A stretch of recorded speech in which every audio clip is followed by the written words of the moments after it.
कर रहा है। लास्ट टाइम वो मार्स पे भी गए हैं, फिर उसके बाद मून पे भी उन्होंने किया है। तो उनके लोगों की शायद एक हंगर है और उनको लोगों के अंदर एक डेवलप इस तरह से किया गया कि आपने कुछ करना है, कुछ इंटरेस्ट या कह लें फोकस ही नहीं है हमारा उस तरफ। हम तो हमारी सुपार्को की बात बनी थी, बट आज आप करने वाले हैं जो इस वक्त पूरी दुनिया में से किसी ने नहीं किया, मगर उनसे पहले ने चंद्रयान 2 को भेजकर ये एजाज जो है वो अपने नाम करवा लिया। ठीक एग्जैक्टली ठीक है, देखिए जैसे India versus UK, India versus America, India versus China. मतलब कंपनीज एप्पल की वहाँ पे है, मतलब फैक्ट्रीज हैं और IBM वगैरह।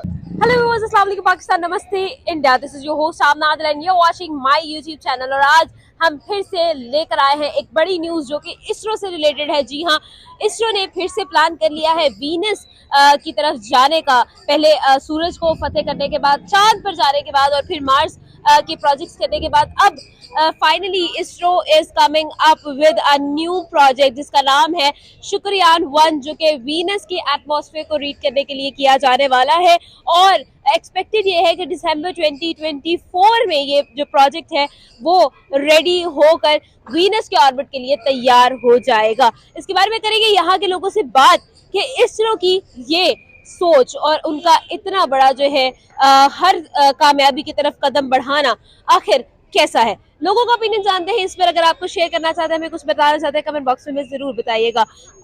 तो चलते हैं आवाम की तरफ। अस्सलाम वालेकुम। वालेकुम सलाम। कैसे हैं आप? अल्हम्दुलिल्लाह, आप कैसे हैं? अल्हम्दुलिल्लाह sir. Good name? Taimur Ajmal. Taimur sir, आज हम आपसे एक सवाल करेंगे। सवाल से पहले आपको एक न्यूज़ बताते चले कि इंडिया की स्पेस ऑर्गेनाइजेशन जिसका नाम है इंडियन स्पेस रिसर्च ऑर्गेनाइजेशन, मतलब कि इसरो, उनकी तरफ से एक नया प्रोजेक्ट सामने आया है जिसका नाम है शुक्रयान 1, जो कि वीनस में अपना ऑर्बिट कंप्लीट करने के लिए जा रहा है, एटमॉस्फेयर को रीड करने जा रहा है बाय द एंड ऑफ 2024। क्या कहेंगे? अच्छी न्यूज़ है। लाइक इंडिया इस पे टेक्नोलॉजी वाइज काफ़ी कर रहा है। लास्ट टाइम वो मार्स पे भी गए हैं, फिर उसके बाद मून पे भी उन्होंने किया है। तो काफ़ी वो खुद इंडिपेंडेंट चीज़ें कर रहा है, तो एक अच्छी चीज़ है उनके लिए। बिल्कुल ठीक है सर। बात हम लोग कर लेते हैं। इंडिया ने अब एक ट्रेंड सेट कर दिया हुआ है टेक्नोलॉजी में। उन लोगों ने एक अपना नाम बना लिया है, लोग उनको ट्रस्ट करना शुरू हो गए, उनकी तरफ रुझान होना शुरू हो गया पूरी दुनिया का। किस तरह से उन लोगों ने इस चीज को अचीव किया है? क्या लगता है किसकी मेहनत है? किस तरह से इस पोजीशन पर आना कितना मुश्किल था और कैसे उन्होंने अचीव किया? ये उनके लोगों की शायद एक हंगर है और उनको लोगों के अंदर एक डेवलप इस तरह से किया गया कि आपने कुछ करना है, कुछ बनना है। जब एक छोटा बच्चा है उसको पता है कि उसने एक बड़ी कंपनी में जाना है या उधर सेटअप है। हमारे यहाँ आई थिंक अगर आप पाकिस्तान में देखें तो कोई बिगर जायंट्स नहीं है यहाँ पे बैठे हुए, उनके पास बिगर जायंट्स हैं जो इस पे काम करते हैं। तो वो फिर एक बचपन से ही हंगर होती है और वो उसकी तरफ फिर वो अपने गोल को लेके चलते हैं और वो ग्रो भी करते हैं। पाकिस्तान की बात कर लेते हैं सर। आपके ख्याल में पाकिस्तान में ये ट्रेंड क्यों नहीं सेट हो पा रहे होते हैं? हम लोगों के इश्यूज जो है वो बाकी दुनिया के इशू से बिल्कुल मुख्तलिफ है, क्यों है? इंटरेस्ट या कह लें फोकस ही नहीं है हमारा उस तरफ। हम आई थिंक अगर कोई यहाँ पे जो भी बंदा है उसका मेन फोकस होता है कि वो पढ़े और जॉब करे और एक अच्छा कमाए और अपने आप को सेटल करे। किसी का रिसर्च ओरिएंटेड एक प्लान नहीं है। मैंने भी, हम भी पढ़े हुए हैं, लेकिन कोई ऐसा शख्स नहीं है जो चाहता हो कि वो इस कंट्री के लिए रिसर्च करे और कुछ डेवलप करे। हर द मेन गोल होता है यही होता है कि डिग्री करें, जॉब करें और अच्छा कमाएं और अपनी फैमिली सेटल करें। कोई ये नहीं करता कि हम रिसर्च करें, अपनी कंट्री के लिए काम करें, कुछ नया डेवलप करें। तो जब ये हंगर ही नहीं है तो फिर आई थिंक कुछ हम नया डेवलप भी नहीं कर सकते चीज़ें। आपके ख्याल में किस तरह से हम लोग अपने बच्चों में एक आप खुद ही कह रहे थे कि एक हंगर पैदा करें कि हम लोगों ने रिसर्च करनी है, हमने आगे बढ़ना है, हमने पढ़ना है, हमने डाइव इन करना है रिसर्च के अंदर, नॉलेज के अंदर, नॉलेज को देखना है। किस तरह से हम इसको कर सकते हैं? एजुकेशन को एज एक जॉब की बजाय एक चीज़ पढ़ने के लिए सिखाए। लाइक बच्चों को बताया जाए कि एक चीज़ पढ़ें और इससे सीखें कुछ। ये नहीं है कि आप पढ़ें तो जस्ट उसको एक याद कर लें और उसको इम्प्लीमेंट कर दें। उन्हें एक प्रैक्टिकल लाइफ के साथ सिखाएं, फिर शायद उसको अपनी रियल लाइफ में मैप करेंगे तो प्रॉब्लम सॉल्विंग अच्छी करेंगे और फिर डेवलप भी कर सकते हैं। हमारे यहाँ अच्छे हैं, टैलेंट लोग हैं तो डेवलप भी करते हैं, लेकिन उनका माइंड सेट ये होता है कि उन्होंने कुछ अलग करना है। तो जब अगर हम बेस स्टार्ट से बच्चों को बताएं कि आप चीज़ों को याद की बजाय चीज़ों को समझना शुरू करें। अगर फिजिक्स है वो सिर्फ याद करते हैं, उसे नहीं पता हमारी फिजिक्स किस तरह से वर्क करती है, दुनिया किस तरह से, वो सिर्फ याद कर लेता है डेफिनेशन को।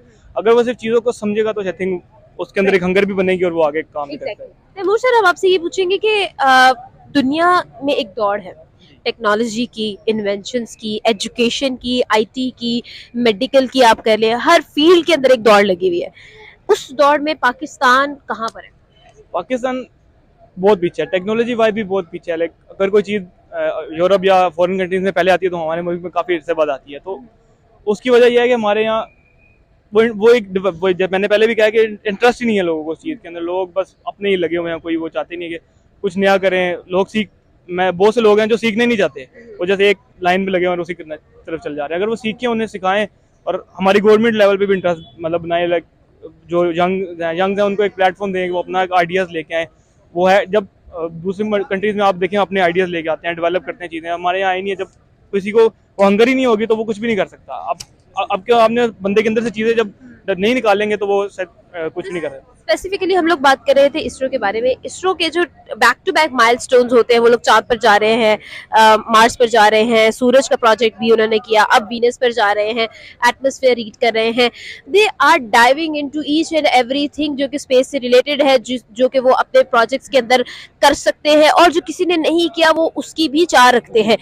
आखिर हम लोग क्यों इस तरह इतना पीछे है? हम लोगों का स्पेस की तरफ तो रुझान है ही नहीं, हमें पता ही नहीं है कि स्पेस अगर हमने पढ़नी है तो हमने किस यूनिवर्सिटी में, हमें आइडिया ही नहीं है।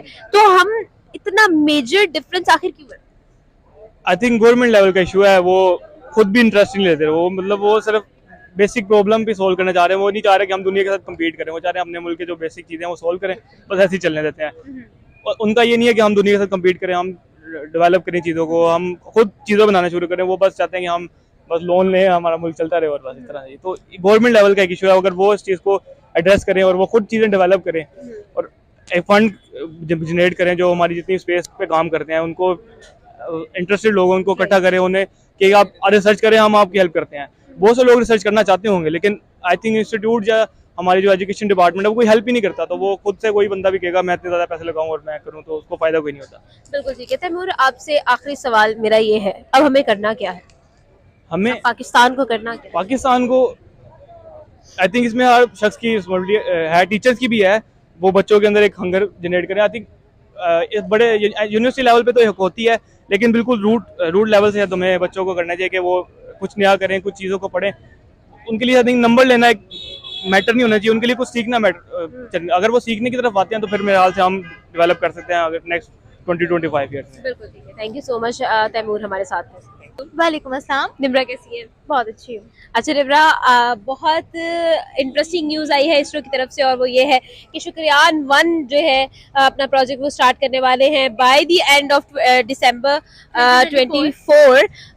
वाह क्या न्यूज़ है। और अब वैसे निम्रा प्रोग्राम करके आई हूँ ना इसलिए। अच्छा, तो ये है कि निम्रा, पॉइंट ये है कि हम लोगों ने, आपको न्यूज़ का तो आइडिया है, क्या कहेंगी कितनी बड़ी न्यूज़ है? इंडिया स्पेस को कंक्योर कर रहा है, दुनिया को कंक्योर कर रहा है, राउंड द ग्लोब जा रहा है, क्या कहेंगे? यार अगर हम इसरो की बात करें तो इसरो ने बहुत ज़्यादा डेवलपमेंट कर ली है। हालांकि इसरो हमारी सुपार्को के बाद बनी थी, बट आज आप डेवलपमेंट में देख ले वो लोग नासा को कम्पीट कर रहे हैं और सुपार्को का कहीं नामो निशानी हमें नज़र नहीं आ रहा है। साइंटिस्ट प्रॉपर बीच में हायर नहीं किए जा रहे हैं, किसी भी किस्म की टेक्नोलॉजी लॉन्च नहीं की जा रही है। आज तक हमने जितने भी सैटेलाइट्स या रॉकेट्स लॉन्च भी किए हैं with the help of China किए हैं, भारी भारी पुर्जे हम लोग बाहर से मंगवाते हैं। इसके अलावा अगर हम इंडिया की बात करें तो इंडिया का ये कोई पहला मिशन नहीं है दिल दहला देने वाला। इससे पहले उन्होंने चंद्रयान 1 बनाया, 2 बनाया, 3 बनाया, मंगलयान मिशन उनका 1 जो था वो हुआ। इसके अलावा जो है अब वो लोग कुछ सैटेलाइट्स भी है NISAR के नाम से, वो भी 2023 जनवरी में आई थिंक सो लॉन्च होने जा रही है। अब देखिए कि आज वो तरक्की के लिहाज से कितना आगे है। मेड इन इंडिया के रॉकेट्स, मेड इन इंडिया के सैटेलाइट्स जो है वो लॉन्च कर रहे हैं। नासा को उन्होंने पीछे छोड़ दिया है, क्योंकि नासा ये दावा करता था कि हम मून के उस हिस्से के राज जो है वो डिस्कवर करने वाले हैं जो इस वक्त पूरी दुनिया में से किसी ने नहीं किया। मगर उनसे पहले इंडिया ने चंद्रयान 2 को भेजकर ये एजाज जो है वो अपने नाम करवा लिया। ठीक है, चाइना वो उसकी ऑपोजिशन पर खड़ा हुआ है। जिस तरीके से टेक्नोलॉजीज इंडिया बार बार लॉन्च कर रहा है, चाइना चाह रहा है कि इंडिया आगे ना बढ़े, इंडिया हमारे साथ आ जाए, but India is so independent और वो अपनी तरक्की जो है वो कंटिन्यू कर रहे हैं। और दिन ब दिन आप देख ले उनकी कोई ना कोई न्यूज़ आ ही रही होती है, इसरो में से भी न्यूज़ आ रही होती है। आप देख ले रिसेंटली दिवाली पर उन्होंने 36 सैटेलाइट्स यूके के लॉन्च किए हैं अपने हैवीएस्ट रॉकेट के साथ। अगर हम बात करें तो दुनिया में ऐसे बहुत कम ममालिक हैं जिनको लॉन्चिंग आती है। मेरा ख्याल है तकरीबन 12 मुल्क है, जिसमें से एक नाम भारत का भी है। तो अब आप खुद अंदाजा लगा लें कि वो लोग टेक्नोलॉजी में कितने एडवांस है। बिल्कुल ठीक है निम्रा, वाकई में आपने जब बात की उसमें जिक्र था USA का, जिक्र था नासा का, जिक्र था चाइना का, और जिक्र था इंडिया का। India is now at a position जहां पर इंडिया का कंपैरिजन किया जाता है वर्ल्ड फेमस कंट्रीज के साथ। एग्जैक्टली ठीक है। देखिए, जैसे India versus UK, India versus America, India versus China, उनका वर्सेस जो है वो पावरफुल कंट्रीज के साथ होता है, एशियन कंट्रीज के साथ नहीं होता है। क्यों? यही वजह है कि उन्होंने अपने हर सेक्टर को जो है वो मजबूत बनाया है, हर सेक्टर पर उन्होंने बजट जो है वो मेंशन किया, मेरिट पर उन्होंने फैसले किए हैं। वहां पर रिश्वत नहीं चलती, वहां पर प्रोफेशनल्स को अपॉइंट किया जाता है, टैलेंट को आगे बढ़ाया जाता है, फिर चाहे वो किसी भी कम्युनिटी का हो, चाहे वो हिंदू हो, चाहे वो मुस्लिम हो, चाहे वो क्रिश्चियन हो, चाहे वो सिख हो। इवन अगर हम सिख कम्युनिटी की बात करें तो वहां पर प्राइम मिनिस्टर तक सिख रह चुके हैं। क्या क्या वजह है? क्योंकि वो लोग टैलेंट को प्रमोट कर रहे हैं। वो लोग जो है वो तरक्की में ये नहीं देखते हैं कि कौन किस कम्युनिटी से वाबस्ता है, वो सिर्फ ये देखते हैं कि बंदे में स्किल्स कितनी ज्यादा है। इसीलिए आज हमें दुनिया में 5वें नंबर पर इंडिया की जो इकोनॉमी है वो नजर आ रही है, और आने वाले सालों में 2030 तक तीसरी बड़ी इकोनॉमी भी इंडिया बनने वाला है। बिल्कुल ठीक है निम्रा। अब सवाल ये पैदा होता है कि दुनिया भर में एक दौड़ है टेक्नोलॉजी की, आगे बढ़ने की, इन्वेंशंस की। पाकिस्तान इस दौड़ में कहाँ पर है? पाकिस्तान इस दौड़ में कहीं पर भी नहीं है। स्पार्को की बात करें उसमें तो प्रॉपर साइंटिस्ट ही नहीं है। अगर हम बात करें यहाँ पे पाकिस्तान में अगर कोई टैलेंट होता है उस बेचारे को प्रमोट ही नहीं किया जाता, 1-2 दिन का प्रोटोकॉल दे देता है, अगले दिन बेचारा बंदा ही गायब हुआ होता है। क्या वजह है? लेग पुलिंग बहुत ज्यादा है। हम लोग किसी को आगे बढ़ता हुआ ही देख नहीं सकते हैं, हम लोग प्रमोट नहीं कर सकते हैं बिल्कुल भी। आप देख ले, डॉक्टर अब्दुल कदीर खान की एग्जाम्पल ले लें, अरफा करीम की एग्जाम्पल ले लें, क्या हुआ बाद में? मलाला की एग्जाम्पल, मलाला की एग्जाम्पल ले ले, कितनी एग्जाम्पल्स हैं। मगर उनके बाद मगर उनका टैलेंट शो होने के बाद उनको कैसे ट्रीट किया गया है? आप कहीं नामो निशान नजर आता है? मुझे बताएं। बिल्कुल ठीक है। अच्छा निम्रा, अब हमें करना क्या होगा? पाकिस्तान को अब किन किन चीजों पर काम करने की बेहद इन जरूरत? चीजों का तो नाम ही पैदा नहीं होता ना। हर चीज पे हम लोगों को इस वक्त तवज्जो देने की जरूरत है, फोकस करने की जरूरत है। सबसे पहले अपने एजुकेशन सिस्टम को जो है वो मजबूत करें, क्योंकि बेसिक रूट से एजुकेशन होती है। उस पर प्रॉपर बजट जो है वो लगाए, ढंग के टीचर्स यहाँ पर रखे, सिलेबस को अपडेट करें, क्योंकि हम वो बरसों पुराना आबा अजदाद के जमाने का सिलेबस अभी भी पढ़ रहे हैं, जिनका प्रैक्टिकल लाइफ से तो कोई लेना देना ही नहीं है, हम लोग वो पढ़ रहे हैं। उसके अलावा अगर बात की जाए, उसके अलावा हमें ऐसे बजट मुख्तस करने होंगे जिससे गरीबों की भी मदद हो सके, पॉवर्टी लाइन को हम लोग जो है वो डिक्रीज कर सके। हमें अपने एम्प्लॉयमेंट्स बढ़ानी होगी, और एम्प्लॉयमेंट्स बढ़ाने के लिए सबसे पहला कदम ये है कि हम अपनी कंट्री में इंडस्ट्रीज लगाएं, लोकल मैन्युफैक्चरिंग करें, इम्पोर्ट्स को हम प्रॉपरली बंद कर दें। क्या होगा? 5 साल हमें मुश्किल होगी, 7 साल हमें मुश्किल होगी, लेकिन एट द एंड हमारा जो मुल्क है वो तरक्की की राह पर चला जाएगा। आज देख लिया, सुई से लेके जहाज तक तो हम लोग इम्पोर्ट कर रहे हैं। एक सुई क्या है? सुई भी पाकिस्तान में नहीं बन रही है, तो ये स्टैंडर्ड रह गया अब हमारा। तो हमें तो हर शोबे में ही इस वक्त तरक्की करने की जरूरत है, हर शोबे में ही हम लोग डाउन जा रहे हैं। बिल्कुल ठीक है, thank you so much. Good name? Asmar. Asmar sir क्या करते हैं? मैं सॉफ्टवेयर इंजीनियर। बिल्कुल सही है। स्मार्ट सर, आज हम आपके लिए कुछ क्वेश्चंस लेकर आए हैं। क्वेश्चन से पहले मैं आपको एक न्यूज़ बताती हूँ कि इसरो जो कि इंडिया की स्पेस ऑर्गेनाइजेशन है, जिसको इंडियन स्पेस रिसर्च ऑर्गेनाइजेशन कहते हैं, ISRO is planning to go on Venus by the end of 2024। तो आपके ख्याल में कितनी बड़ी न्यूज़ है? उसका एटमॉस्फेयर रीच करने के लिए एक नया प्रोजेक्ट स्टार्ट किया जा रहा है, एक स्पेस क्राफ्ट बनाया जा रहा है जिसका नाम शुक्रयान-1 होगा, और इस प्रोजेक्ट का नाम होगा, क्या कहेंगे? अच्छा प्रोजेक्ट है। इंडिया काफ़ी आगे है वैसे भी पाकिस्तान से कंपेयर किया जाए अगर, तो उनके पास इतने फंड्स हैं कि वो अपनी स्पेस एजेंसीज को फंड कर सकें। पाकिस्तान में ऐसा नहीं है पॉसिबल अभी फ़िलहाल, क्योंकि हमारी पॉलिटिकल इंस्टेबिलिटी इतनी ज़्यादा है।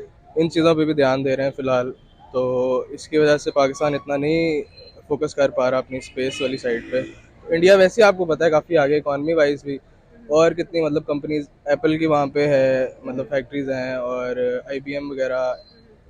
पाकिस्तान हिसाब से मतलब कुछ भी नहीं कर रहा। बिल्कुल ऐसा ही है सर। हम लोग अगर इसी बात पर आ जाए तो इसरो ने बहुत सारे प्रोजेक्ट्स जो है वो सक्सेसफुल किए हैं। चांद पर वो लोग गए हैं, सूरज का प्रोजेक्ट किया, फिर मंगलयान किया।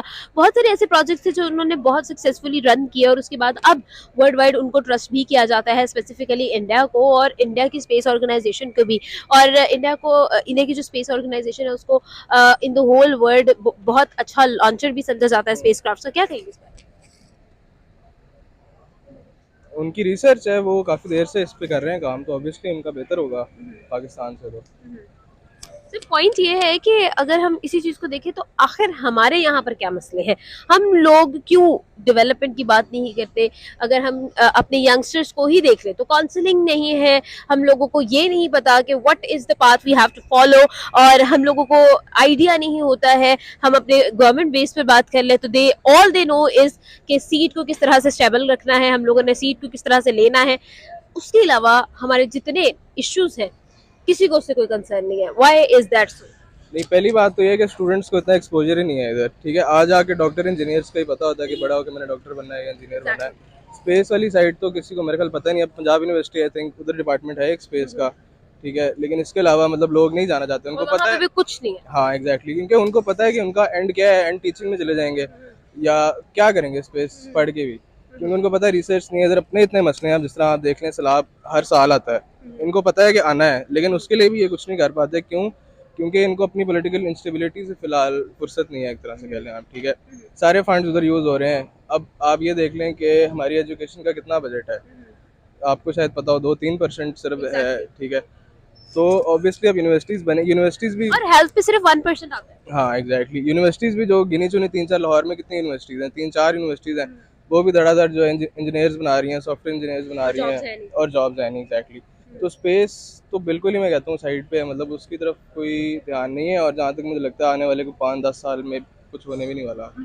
सर यही बात अगर हम इंडिया पर पोर्ट्रे करें तो इंडिया ने बड़ा ग्रो किया है, अपनी एजुकेशन को आइडियल बनाया है, और ऐसी एजुकेशन बनाई है जो कि उनके इंटरेस्ट बेस होती है। उन लोगों ने जो है स्टार्टिंग से उनकी करियर काउंसलिंग करते हुए जो इंटरेस्ट है उनका उसको फोकस भी किया। इसी वजह से जो है वो अपने पैशन को फॉलो करते हुए हमें जो है ऑल ओवर द वर्ल्ड जो है डोमिनेट करते भी नजर आते हैं। इस बारे में क्या कहेंगे कि हमें भी इस चीज पर काम करने की कितनी ज्यादा जरूरत है? काफ़ी ज़्यादा ज़रूरत है। आप जिस तरह इंडिया के देखें, आप बड़ी बड़ी कंपनीज उठा लें, उनके CEO ज़्यादातर इंडियंस हैं। माइक्रोसॉफ्ट का देख लें, ठीक है, या इस तरह कोई भी, गूगल का देख लें एग्जैक्टली, ट्विटर का भी। तो क्योंकि उनको पता है, अपनी वर्थ पता है, उनको पता है कि हम अच्छी यूनिवर्सिटी से पढ़ेंगे, ठीक है। हमने उनका एक गोल है, उनका फोकस है कि यार इधर से पढ़ेंगे, उनका एक पाथवे है। हमें एग्जैक्टली काउंसलिंग वाली बात जैसा आपने की है, बिल्कुल कोई करियर काउंसलिंग नहीं होती इधर पाकिस्तान में, ठीक है। वही 2 डॉक्टर इंजीनियर की जॉब है जो हर बच्चा, मतलब पेरेंट्स को ही नहीं पता। पेरेंट अपने बच्चे को यही शुरू से समझाते हैं कि यार डॉक्टर बन जाओ, इंजीनियर बन जाओ, आर्मी में चले जाओ, टीचर बन जाओ, बस इसके अलावा कुछ भी नहीं है। सर आपसे एक आखिरी सवाल मैं ये करूँगी, अगर हम पाकिस्तान की बात करें तो पाकिस्तान में हमारे ऑल ओवर द वर्ल्ड बहुत सारे ट्रेंड सेट हो चुके हैं। टेक्नोलॉजी में ट्रेंड सेट कर दिया है लोगों ने, दुनिया ने बहुत ज़्यादा इनोवेशंस कर दी हैं, इन्वेंशंस हो चुकी हैं। हम अगर दुनिया की दौड़ को देखें तो हम कहाँ लाए करते हैं? हम काफ़ी पीछे हैं इस टाइम। मतलब ट्रेंड्स भी आप देख लें, ट्रेंड्स जब बाहर के US वगैरह में ट्रेंड खत्म हो जाता है फिर पाकिस्तान में आता है। आप बेशक कपड़ों का ट्रेंड देख लें या किसी भी चीज़ का ट्रेंड देख लें ना, वो जब वहाँ से मतलब ख़त्म हो रहा होता है फिर वो पाकिस्तान में आता है, और फिर पाकिस्तानी जो है उसको अडेप्ट करते हैं और फिर अपनी तरफ से कुछ बना लेते हैं। तो यही है इसमें कि फंडिंग नहीं है बिल्कुल। अब हमें करना क्या होगा? करना ही होगा, अपनी यूनिवर्सिटीज़ को फंडिंग दें, अपनी रिसर्च असल में मसला ये है, रिसर्च नहीं है इधर पाकिस्तान में, ठीक है। जो प्रैक्टिकल नॉलेज नहीं है एग्जैक्टली, और रिसर्च नहीं है। कोई यूनिवर्सिटीज़ वगैरह में जो रिसर्च का डिपार्टमेंट है ना, वो सबसे लो फंडेड डिपार्टमेंट जो होता है ना, वो रिसर्च का डिपार्टमेंट होता है। हालांकि बाकी दुनिया में ऑपोजिट है, रिसर्च के डिपार्टमेंट का सबसे ज़्यादा वो फोकस करते हैं, क्योंकि नई इन्वेंशन जो है वो रिसर्च करेंगे तो ऑब्वियसली इन्वेंशन होगी नई। इधर वही घिसी पिटी किताबें, आज से जो डॉक्टर्स भी आप देख लें, जो अब मेरे ताया डॉक्टर हैं, ठीक है, वो आज से 40 साल पहले जौन सी किताब पढ़ते थे ना, आज भी वही किताब पढ़ाते हैं यूनिवर्सिटी में। मतलब कोई नई चीज़ नहीं है। तो ऑब्वियसली बच्चे जब वही 40 साल पुरानी नॉलेज पढ़ेंगे तो उन्होंने क्या इन्वेंट कर लेना है। बिल्कुल thank you so much sir, हमारे साथ उनका ओपिनियन जी भी लोगों से की बात जा रहा है, उनका ओपिनियन आप तक शेयर भी किया। उम्मीद करती हूँ आज की वीडियो आपको बहुत पसंद आई होगी। आप नादिल को दे इजाजत और देखते रहे हमारा YouTube चैनल। साथ ही साथ अगर आप कुछ शेयर करना चाहते हैं, कुछ बताना चाहते हैं, कोई टॉपिक सजेस्ट करना चाहते हैं तो कमेंट बॉक्स में जरूर बताइएगा।